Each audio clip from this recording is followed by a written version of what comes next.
எம்ஜிஆர் நம்ம தமிழ்நாட்டுக்கு பண்ண துரோகம்னா நம்ம சொல்ல முடியாது, வெளிப்படையாக சொல்ல முடியாது. அது ஒரு பெரிய துரோகம். அது பற்றி அதனால அவரை தலைவராக எடுத்துக்கிறது வேற அது விடுங்க.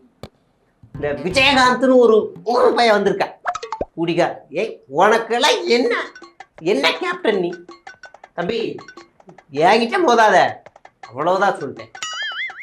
ஒரு வாட்டி இந்த வள்ளூர் கோட்டை போகும்போது ஒரு லூசு பையன் தலைங்கிறான். தலைன்னு கேட்டா அஜித் பேனா. ஏய் கூறி பையல, யாரா அஜித், யாரா தலை?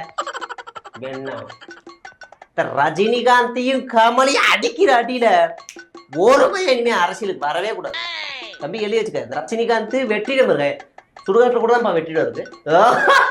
சரியா? இந்த கமலஹாசன் சினிமால இருங்க, உங்க வேலையை சினிமால பாருங்க. இங்க வராங்க, எந்த வேலையை காட்டாது. என் தம்பி என் தம்பி வந்துட்டான். அவனும் நானும் தமிழ்நாட்டை மாத்த போறோம். தம்பி வந்துட்டேன். நான் முதலமைச்சர், அவன் துணை முதலமைச்சர். தம்பி தம்பி தம்பி தம்பி ஒன்று சேர்ந்து பேசி பண்ணி தம்பி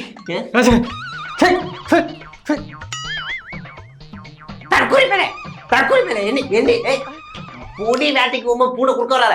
என் காதை டிவிக்க விற்குது. அணில் கூட்டம் ஒரு பேரு வெறியே